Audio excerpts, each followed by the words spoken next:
As we continue with this very special broadcast, talking about that Union Buildings broadcast, and where we are expecting President Cyril Ramaphosa to address the nation.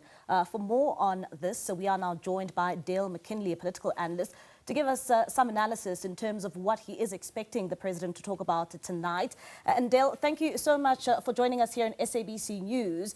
And of course, continuing to talk about this issue around what we can expect from the president tonight following that very successful G20 summit. What would you say are your expectations of this address? Yes, good evening, Mbali, and to the viewers and listeners. Listen, I think that this is predominantly going to be an address that is addressed to South Africans.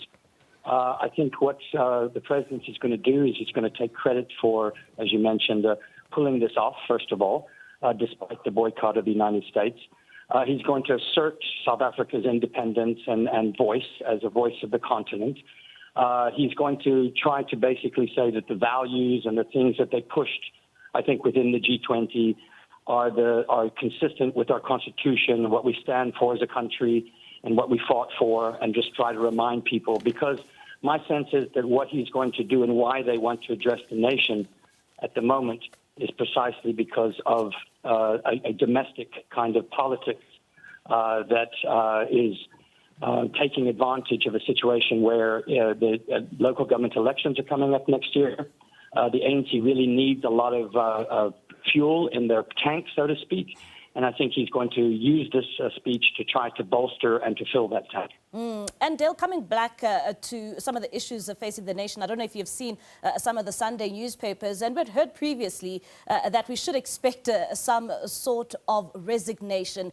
There were murmurs of a resignation that the president would step down from his position after the G20 summit. And recently we saw the NEC meeting of the ANC taking place, where he was very firm, saying that he is not going anywhere, and of course saying this to his detractors. And just today we also then saw another Sunday newspaper saying that there are those in the NEC of the ANC trying to push the president out of his position. What do you make of some of the developments coming out from his political party while he gives us this address tonight?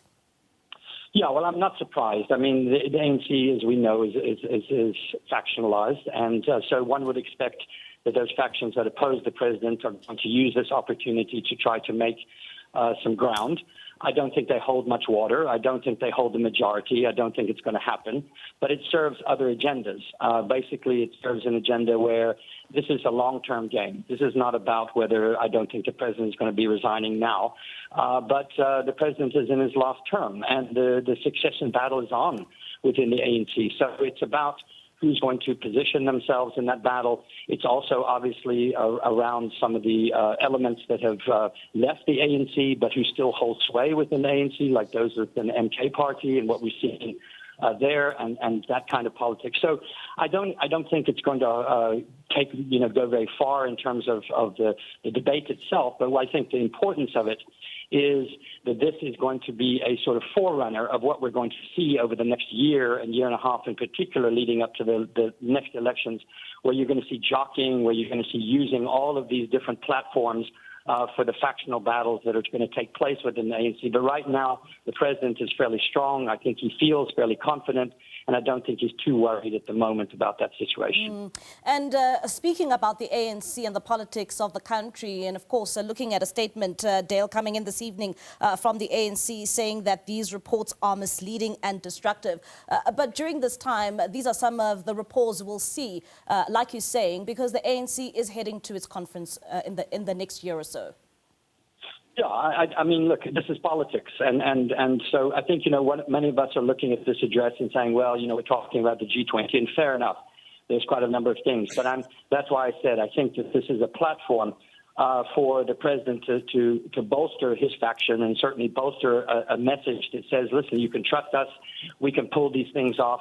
We know what we're doing. We are a steady hand. Yes, we've got our problems, but, stay with us and pull us back. Because if you look at the by-elections, if you look at what's happening, the ANC's bleeding support, and they need to consolidate that. So first and foremost, irrespective of all the international issues and all the global issues that the G20 dealt with, for a political party, the first and foremost thing is its political power. And this, I believe, is what's going to stand at the center, even though he's going to frame it around the G20. Dr. Dale, how would you characterize the presidency of Ramaphosa, particularly looking at this G20 summit, and essentially how one would say, can we say that it has somewhat boosted his presidency, particularly looking at the issues that he was faced with within the political party and as well as the country, particularly now when we find ourselves heading to the local government elections? Absolutely, Mbali. I think, if one wanted to make a metaphor, one could say that the G20 gave Ramaphosa a shot in the arm, of some energy. I think, many people felt that he's been a little bit asleep at the wheel. He hasn't been really paying too much attention to all the different crises that South Africans are facing at the moment. And I think, you could tell just the way that he's acting, the way that the ANC was essentially, messaging around the G20, that this gave them a lot of confidence. At the same time... Sorry, go ahead. Yes, you can continue. No, go ahead, ask. It's fine. I wanted to talk about some of the issues leading up to the G20 summit, and we saw a number of South Africans complaining around the issues of service delivery, and many really worried that service delivery matters were only addressed to because of the G20 summit. How then does the president, or the ANC in particular, try and, of course, garner some sort of support during this time where a number of South Africans are essentially quite tired when it comes to the issues of service delivery in the country? Yeah, I think that's a real question that many of us are asking. And I think if Ramaphosa, he's a smart politician. I think he understands the game that he's playing, which is that he's got to translate these nice words and these resolutions and everything about equity and sustainability and so forth into practical policies on the ground. So what he's going to need to do is he's going to have to marry them and link them to the campaigns for infrastructural development, for rescuing distressed municipalities, particularly Johannesburg, and showing on the ground that it just wasn't a 10-day or a 20-day kind of little honeymoon, but that these things are going to consistently be implemented. And he's going to probably tout the fact that as a result of the G20, we're going to get increased investment. Therefore, we can expect further jobs. He's going to show that the inflation rate is coming down. He's going to say we had a little bit of a blip in the the employment generation.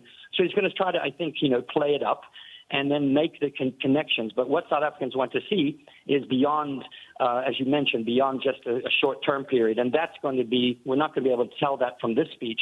We're going to be able to see in the next several months whether or not we're all going to be disappointed once again that the ruling party has said a lot but delivered very little, or whether in this case Ramaphosa is going to grab the bull by the horn, so to speak, and actually drive through many of these things that have been on the table for quite some time. And that's what South Africans want to hear, Dale, the issue around whether some of the benefits coming out from the G20 will be tangible benefits that will better South Africans. Absolutely. In our city of Johannesburg, the water crisis, the infrastructure, the roads, you name it. It's the housing issues in the Western Cape, the backlog of income generation activities that people are desperately searching for. So there's a whole range of different things. I think this is an opportunity. We have over the next year. This is not something that's going to happen in a few months. It's not something that's going to happen immediately. But over the next year and a half, Ramaphosa has an opportunity to start delivering on these things. We can do it. We have the capital. It's a question of the political will. And I think most South Africans understand that, and that's why they still hope, and they haven't given up hope. But if this doesn't deliver, if their president doesn't deliver on these ones, and we sit in the local government elections a year from now in the same position, the ANC is going to get punished very heavily. All right. Thank you so much, Dr. Dale. That's political analyst there, Dr. Dale McKinley.